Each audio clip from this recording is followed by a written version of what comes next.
Ramendran, Thiruvananthapuram corporation അത് BJP പിടിക്കുകയും BJPയുടെ പുതിയ ചരിത്ര നിർമ്മാണ പ്രക്രിയകൾ ആരംഭിക്കുകയും ചെയ്തു. ഈ ചരിത്ര നിർമ്മാണം BJP മാത്രമല്ല നടത്തുന്നത്, CPM ഒക്കെ നടത്തും, എല്ലാവരും നടത്തും. എല്ലാവരും അധികാരത്തിൽ വരുമ്പോൾ അവരുടെ രീതികൾക്കനുസരിച്ചുള്ള പ്രവർത്തനങ്ങൾ നടത്തുന്നു. അത് ജനങ്ങൾക്ക് ഇഷ്ടമുള്ളതാകാം, ഇഷ്ടമില്ലാത്തതാകാം. ഇപ്പോൾ വലിയ വാർത്ത വന്നിരിക്കുന്നത് ചിത്തിര തിരുനാൾ രാജാവിൻ്റെ ചിത്രം ആര്യ രാജേന്ദ്രൻ മേയറായ സമയത്ത് അവിടെ നിന്ന് എടുത്തുമാറ്റി എന്നുള്ളതാണ്.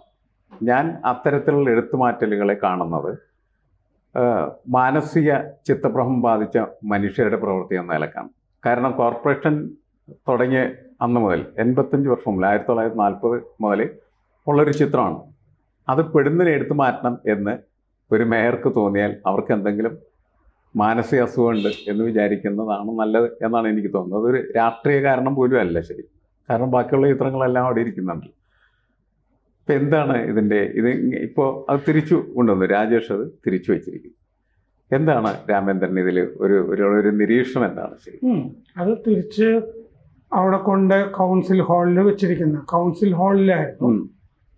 ആ കൗൺസിലിലേക്ക് തിരിച്ചു കൊണ്ട് വന്നത് ആ ഓർമ്മയോടുള്ള നീതി പുലർത്തൽ ആയിട്ടാണ് ഞാൻ കാണുന്നത്. നമ്മൾ ജീവിക്കുന്ന പല സ്ഥലത്തും പല ആളുകളുടെയും ചിത്രമൊക്കെ ഉണ്ടാവാം. ഇപ്പോൾ മോദി ഡൽഹിയിൽ നിന്ന് ഈ കൊളോണിയൽ ഭരണത്തിൻ്റെ ശേഷിപ്പുകളൊക്കെ എടുത്ത് കളയുന്നുണ്ട്.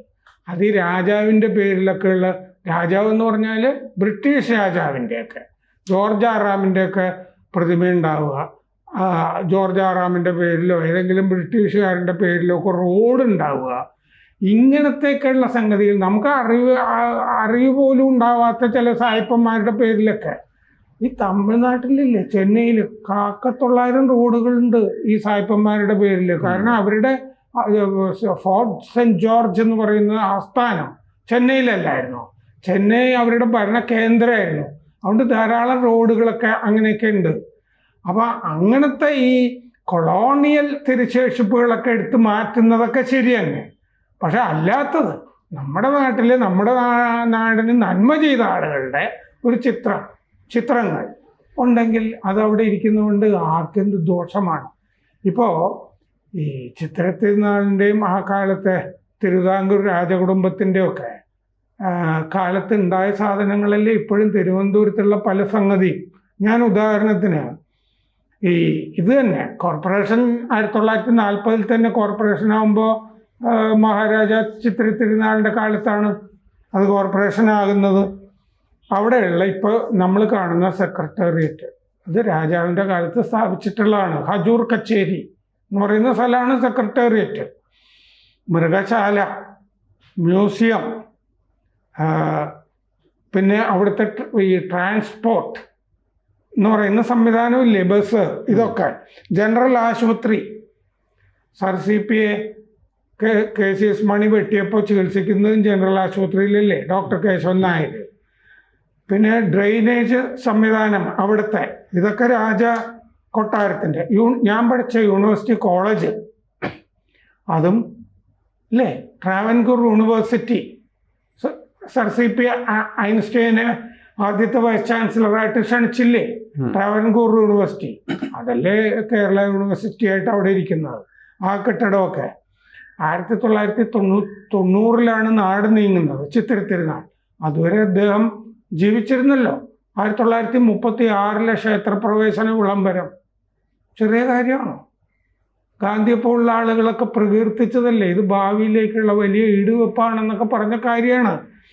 അപ്പോൾ 1944 ഇന്ത്യയിൽ ആദ്യത്തെ പ്രായപൂർത്തി വോട്ടവകാശം തിരുവിതാംകൂറിലാണ് എന്ന് പറഞ്ഞാൽ ജനാധിപത്യ പ്രക്രിയയ്ക്ക് ഇതിൻ്റെ ഒരു പ്രശ്നം എനിക്ക് തോന്നുന്നത്, വേണ്ടത്ര പഠിക്കുകയോ മനസ്സിലാക്കുകയോ അതിൻ്റെ ചരിത്ര പ്രാധാന്യം എന്താണ് എന്ന് തിരിച്ചറിയുകയോ ചെയ്യാതെ, ഒന്നില്ലെങ്കിൽ ആരെങ്കിലും പറഞ്ഞിട്ട്, നമ്മൾ പൊതുവെ ആര്യ രാജേന്ദ്രൻ്റെ പ്രവർത്തനങ്ങൾ മുഴുവനും ഈ കുട്ടിക്കുരങ്ങിനെ കൊണ്ട് ചുഴിയോറ് വാദിക്കുന്ന പരിപാടിയായിരുന്നല്ല.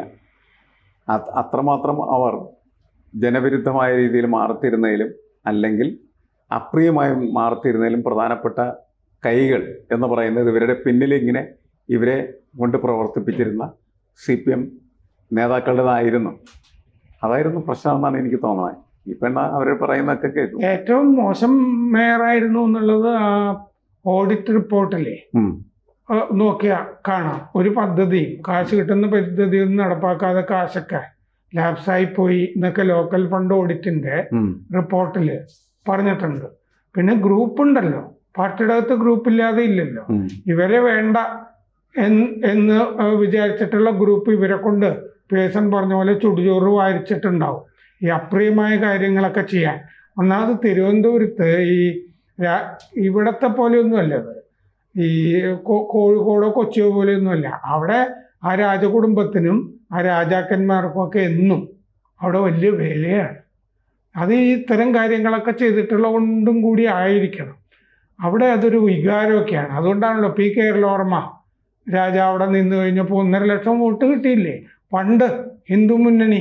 അതെ, ആദ്യമായിട്ട് BJP അവർക്ക് ഒരു അടിത്തറയുണ്ടെന്ന് അവര് തിരിച്ചറിഞ്ഞ് ആ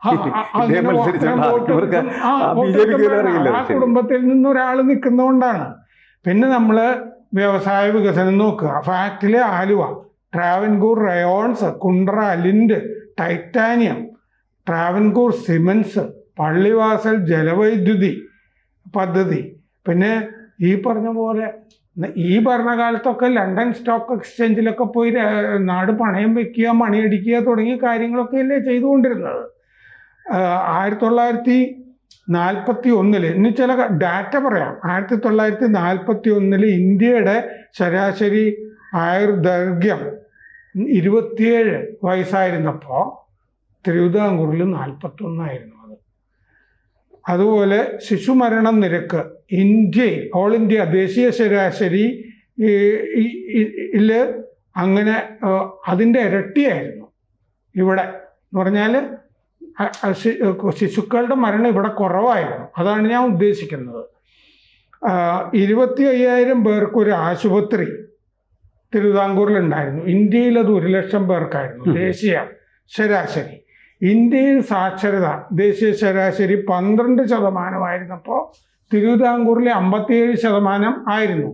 അല്ല, ഇവിടെ ഈ 100% സാക്ഷരത ഉണ്ടാക്കി എന്നൊക്കെ പിന്നീട് ജനാധിപത്യ സർക്കാരുകൾ പറയുമ്പോൾ അതിനൊരു അടിത്തറ നേരത്തെ അവിടെ ഉണ്ട്. ആരോഗ്യരംഗം, വിദ്യാഭ്യാസ രംഗം.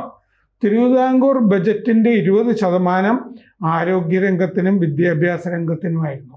ഇന്ത്യയിൽ ദേശീയ തലത്തിൽ അത് 7% മാത്രമായിരുന്നു ബജറ്റിന്റെ. അതാണല്ലോ ഈ കേരള മോഡൽ എന്ന് പറയുന്നത്. കേരള മോഡൽ മാർക്സിസ്റ്റ് പാർട്ടി ഉണ്ടാക്കിയതല്ലല്ലോ. ആരോഗ്യം, വിദ്യാഭ്യാസം, അതിൻ്റെ അകത്ത് അടിത്തറ നേരത്തെ ഈ ഭരണം ഇട്ടിട്ടുണ്ട്. പിന്നെ കേരളം സ്ഥാപിച്ചത് EMS ആണ്. സാമൂഹിക പരിവർത്തനം നടത്തിയത് AKG ആണ്. റോഡുകൾ പണിതത് മുഴുവൻ മുഹമ്മദ് റിയാസ് ആണെന്ന് പറഞ്ഞാൽ നടക്കുന്ന കാര്യമാണോ ഉപയോഗിച്ച?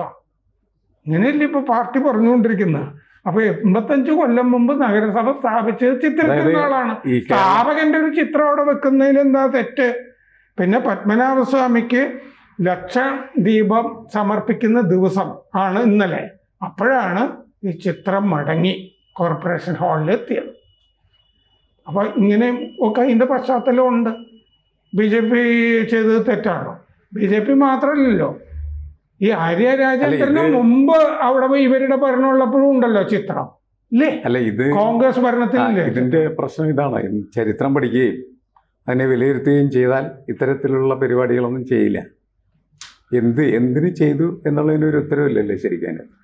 നേരത്തെ ഈ എന്താണ് കൊളോണിയൽ അവശിഷ്ടങ്ങൾ മാറ്റുന്നത്, രാജകീയ അവശിഷ്ടങ്ങളൊക്കെ മാറ്റുന്നതിൽ കുഴപ്പമില്ല. പക്ഷേ ഓരോരുത്തർ ചെയ്ത പ്രവൃത്തിയുടെ പ്രാധാന്യം അത് രേഖപ്പെടുത്തുന്ന കാര്യങ്ങൾ മാറ്റാൻ പാടില്ല. അതെ, ആദ്യ നമ്പൂതിരി കുടുംബത്തിൽ നിന്നുള്ള ആളല്ലേ EMS.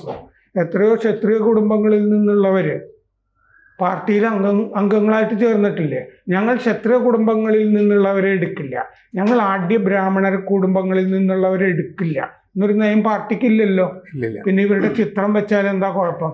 ഈ രാജ്യത്തിന് സംഭാവന ചെയ്തിട്ടുള്ളത്.